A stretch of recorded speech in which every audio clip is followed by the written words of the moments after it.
салом бинандагони арҷманд, имрӯз ҷумъа 14 август аст ва мо шуморо ба дидани барномаи хабарию таҳлили ахбори озодӣ даъват мекунем. ин нашр 15 дақиқа давом мекунад ва дар ин муддат шумо бо рӯйдодҳои рӯз дар тоҷикистон ва минтақа шинос мешавед. ҳоло чанде аз мавзӯъҳои асосии ин нашр.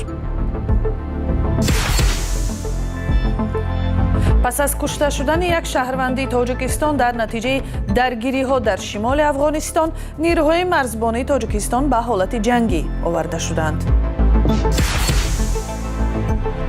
мушовири президенти пешини афғонистон 15 августи соли 2021 замони сари қудрат омадани толибонро рӯзи сиёҳ дар таърихи муосири ин кишвар меномад. من آن روز را با غم اندوهی طاقت فرسایش به یاد دارم، روزی که میلیون ها جوان افغان امید خود را از دست دادند. 100,000 سامانی جایزه هم برای دریافت قاتل کمک نکرد. تحقیق 2 مرگ مرموز در ناحیه جبار رسولوف 1 سال زیاد است که ادامه دارد. مقامات حفظی حقوق کاربری که ایستادند، لیکن تا حال کشتار معین کرده نشده است.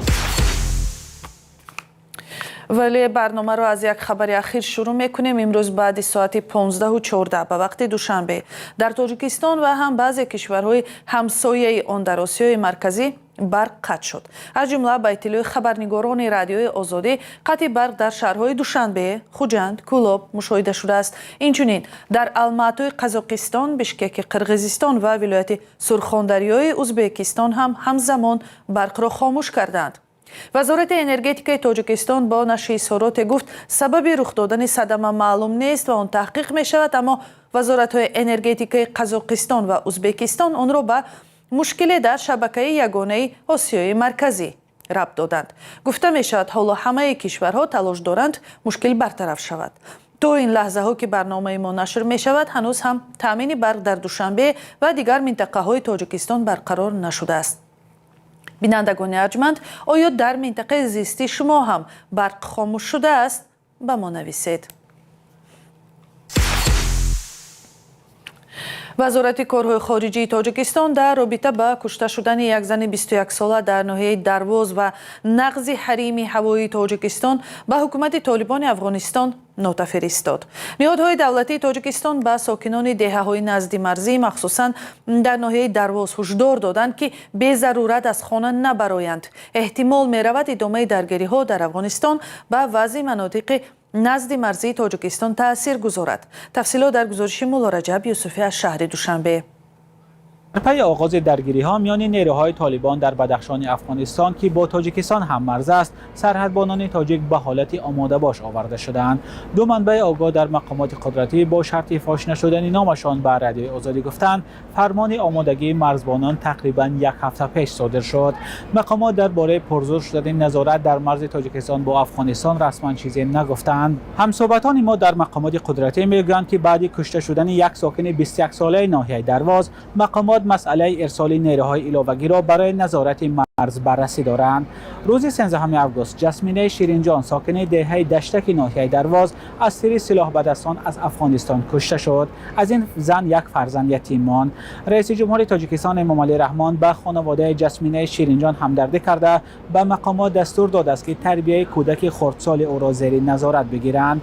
وزارت کارهای خارجی جمهوری تاجیکستان در رابطه با این حادثه به جانب افغانستان یادداشت اعتراضی فرستاده است. در همین حال به ساکنان دهه‌هایی که در مرز با افغانستان زندگی می‌کنند دستور شده است که احتیاطکار باشند. ساکنان چند دهه اطراف شهرک قلعه خم مرکز ناحیه درواز به رادیوی آزادی گفتند که شب 13 و 14 اوگوست برق بعضی دهه‌ها قطع شده است تا حرکت‌ها در دهه از آن سوی مرز دیده نشود. به ساکنان همچنین توصیه شده است که با بلند شدن صدای تیرپرانی در آن طرف مرز در خانه‌های خود بمانند و بیرون نبرایند. در آن طرف مرز در ناحیه نوسه ولایت بدخشان افغانستان درگیری نیروهای حکومتی طالبان و افراد یک فرمانده ناراضی این گروه جمعه‌خوانی فاتح جریان دارد. گفته می شود که طالبان به اینجا نیروهای علاوگی فرستاده است. نوسه افغانستان در روبروی ناحیه دروازه تاجیکستان جایگیر است. تاجیکستان با افغانستان تقریباً 1400 کیلومتر مرز دارد. اکثر منطقه‌های دشوارگذر این قطعه مرزی هنوز مرزبندی نشدند. مولا رجب یوسفی، رادیوی آزادی، دوشنبه. و حالا به حادثه‌های 5 سال پیش برمیگردیم. 15 اوگوست سال 2021. در حالی که بیرونشوی نیروهای آمریکایی از افغانستان هنوز به پایان نرسیده بود، جنگجویان گروه افراطگرای طالبان کاخ ریاست جمهوری یا ارگ را در کابل تصرف کردند و بار دیگر نظارت را به این کشور همسایه تاجیکستان به دست گرفتند. بعضی از منصبداران سابق افغان و آمریکایی در صحبت با رادیوی آزادی درباره فروپاشی با سرعت حکومت، چگونه به دست طالبان گذشتن قدرت و تلاش هزاران ساکنین ناامید شده افغانستان برای فرار از کابل نقل کردند. همکارم کیومرث سیاتا در این باره گزارش می‌دهد. آشفتگی و وحشت و اضطراب در فرودگاه کابل. 5 سال پیش ماه اوگوست سال 2021 در حالی که گروه طالبان نظارت را بر پایتخت افغانستان به دست گرفت، هزاران ساکنین ناامید خود را به هر کوی و در می‌زدند تا کشور را ترک کنند. 15 اوگوست سال 2021 روزی سیاه در تاریخ افغانستان بود. جنگجویان گروه مسلح طالبان پس از تاخت و تاز در سراسر افغانستان وارد کابل شده دوباره قدرت را به دست گرفتند و سرنوشت این کشور را دیگر کردند. من آن روز را با غم اندوهی طاقت فرسایش به یاد دارم، روزی که میلیون ها جوان افغان امید خود را از دست دادند. میلیون ها دختر و زن افغان ناامید شدند. فاضل فضلی آن زمان مشاور رئیس جمهوری افغانستان اشرف غنی بود. اشرف غنی وقتی طالبان شهر کابل را تصرف کردند، به هیچ آگاهی کشور را ترک کرد. مقام‌های امنیتی به این خلاصه رسیدند که امنیت رئیس جمهور زیر خطر است. حتی در داخل قصر حلقه امنیتی که بیرون از کاخ وجود داشت فرو پاشیده بود. کابل از آنچه بسیاری ها گمان می‌کردند زودتر سرنگون شد.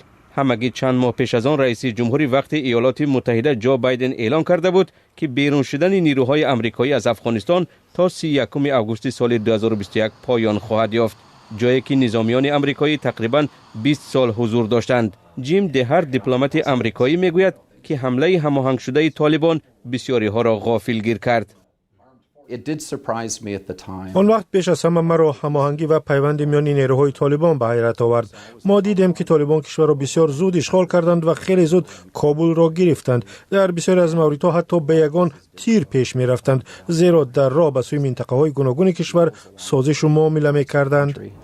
دهارت با دیپلمات‌های ایالات متحده به بعضی از همپیمانان افغانستانی خود برای ترک این کشور یاری کردند.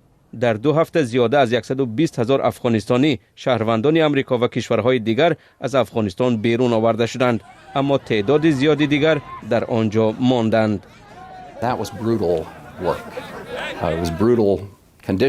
کار بسیار سختی بود. با داد و فریاد مردم در آن سوی دیوار تیراندازی پیوسته و ردیاب‌های بالای سر شرایط نهایت سنگین بود. آدمان به داخل می آمدند، آفتاب چهره‌هایشان را سوزانده بود، می گریستند، واقعا آسیب روانی دیده بودند. سپس ماموران کنسولی ما مجبور شدند که تصمیم سرنوشت ساز بگیرند که آیا آنها به طلبات پاسخگو هستند و آیا می توانند بمانند یا نه. life or death decisions, whether or not they met the qualifications to stay. فاضل فضلی میگوید که فروپاشی حکومت افغانستان چند ماه پیشتر، زمانی که نیروهای ایالات متحده و ائتلاف بین المللی پایگاه‌های نظامی را ترک می‌کردند و تأمینات ارتش افغانستان را کاهش می‌دادند، آغاز شده بود. قطع یکباره حمایت از تمام نیروهای امنیتی عاقبت‌های فوق‌العاده خطرناک داشت. نکته مهم این است که ما برای ساختن کشور خود نباید پشتیبانی سیاسی یا نظامی خارجیان را چشمدار باشیم. دهارت هم میگوید از شتابکارانه بیرون شدن ایالات متحده از افغانستان و فروپاشی با سرعت حکومت در کابل میتوان سبق گرفت. به نظر من ما باید اندیشه و بررسی کنیم که در 20 سال حضور خود در افغانستان در روش نظامی، دیپلماتی و سیاست‌های خود چی خطا کردیم. در ضمن این مسئولیت تنها یک جانب نیست، مسئولیت به دوش هر دو حزب اساسی است. از حکومتداری گروه طالبان در افغانستان 5 سال گذشت. در این مدت زنان و دختران از حق و حقوق زیاد محروم گشته، قطع بخش از یاری‌های خارجی بحران شدید بشری و اقتصادی را در این کشور سخت‌تر کرد. پیامد آن روزهای بی‌سر و سامانی در ماه اوگوست سال 2021 تمام نشده است و همچنان به زندگی میلیون‌ها افغانستانی تأثیر می‌گذارد. از زمان دو حادثه مرگ در ناحیه جبار رسولوفی ولایت سوخت که یکیش کشتار می باشد بیش از 1 سال گذشت، ولی تا حال گناهکاران پیدا و به جوابگری کشیده نشدند. موضوع قتل پدری یک خاندان در پیش چشم فرزندانش در ماه ایون پارسال و بعد از آن مرگ شبهه برانگیز یکی از خویشاوندان این عائله در نشست رئیس ناحیه جبار رسولوف مطرح شد که 2 روز پیش برپا گردید. کشتار ظریف عبدالرحیموف 38 ساله زمان رخ داد که بسیاری ها در ولایت سوخت هنوز تحت تأثیر سلسله کشتارهای وحشتناک کانی بادام قرار داشتند و خواستار زودتر بازداشت شدن جنایتکاران بودند. فرزان محمدی صحبت‌های اخیر مقامات را در این باره خلاصه می‌کند. جنایتکاری در زمان 6 ماهی نمایندگان حکومت ناحیه جبار رسولوف میگویند که با گذشت 1 سال از حادثه کشتار در دهه سرچشمه این ناحیه عاملان آن بازداشت نشدند. رئیس ناحیه قبلا برای معلومات درباره گمانبران 100,000 سامانه جایزه تعیین کرده بود. سخن از کشتار مرموز 2 ساکن ناحیه جبار رسولوف در ماه‌های ایون و ایولی سال گذشته است. تو مسئله کشتار کردی مقامات حفظ حقوق کاربری که ایستادن، لیکن تا حال کشتار معین کرده نشده است. ظریف عبدالرحیموف 38 ساله شب 27 ایون در نزد فرزندانش از جانب 2 شخص نقاب‌پوش کشته شده است. همسرش گلصنم عبدالرحیمووا در صحبت قبلی با رادیو آزادی گفته بود که آن شب در بیمارستان بود، اما به نقل فرزندانش قاتلان اول پول طلب کردند. سوراخ خالده biz hech nima aytmadik ku. Keyin qo'limizni orqamizga qo'yib bo'yladi, ko'zimiz bilan og'zimiz skochladi. وقتی ما هیچ چیز نگفتیم به دست و پای و چشمانمان سکوچ کرد. در همین حالت پدرم آمدند. بعد من ترسیدم که حاضر به پدرم یگان زیاد میرساند. یک علاج کرده سکوچ را کنده از جای خستم که آنها به طرف صحرا گریختند. بعد داد و وای کرده همسایه ها را جیغ زدم و دیدم که پدرم در پیش چشمم جان دادند. To'g'rimda dadam yotuvdi, dadam ko'rib jonim chiqib ketdi, shokka tushib qoldim. کارمندان دادستانی ولایت سوخت نیز گفته بودند که هدف غارتگری بوده، ولی به سبب خلل نرساندن به سیر تفتیشات از دادن جزئیات خودداری نموده بودند. چند ساکن دهه سرچشمه در ناحیه جبار رسولوف گفتند که تا این دم مقامات تفتیشاتی بسیاری ها را به بازپرسی دعوت و برخی را دستگیر کردند. سپس تقدیر آنها ناروشن مانده است که تا کجا به کشتار ربط داشتند.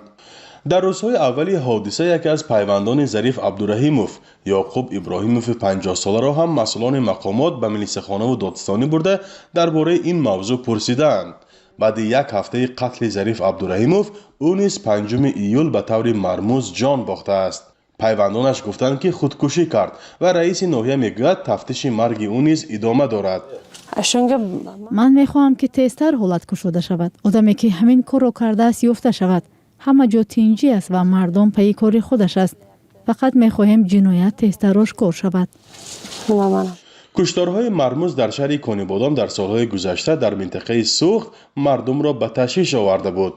مقامات آخر سال 2024 چندین نفر را در کشتار بیش از 20 ساکن آن شهر به سالهای طولانی محکوم به زندان کردند و 2 شهروند قرقیزستان را در پیگرد رسمی قرار دادند. ولی این حالتهای نو و یافت نشدن عاملان آن در منطقه دیگر شمالی تاجیکستان همانا باعث نگرانی ساکنان است. فرزان محمدی، رادیو آزادی، ناحیه جبار رسولوف. بینندگان ارجمند، با همین نشر امروزی برنامه اخبار آزادی به پایان میرسد و شما میتوانید خبرهای بیشتر را از سامانه ما پیگیری کنید. نامش azadi.org است. برابر با این سامانه صحیفه های رادیوی آزادی در شبکه های اجتماعی هم فعال هستند. تیک تاک و تلگرام، فیسبوک و اینستاگرام و یوتیوب و ایکس را ببینید. صحیفه های رادیوی آزادی را پیدا کرده در آنها آبونه شوید و خبرهای تازه را از آنجا همه روزه پیگیری کنید. اینچنین در این صحیفه ها گزارش های ویدیویی از حادثه های روز نشر می شوند. ولی اگر شما هم خواستید که درباره حادثه مهم دیگران با خبر شوند، به ما در این باره خبر دهید. عکس و ویدیو هم فرستادن را فراموش نکنید. ما آن را میسنجیم و با شما در تماس میشویم.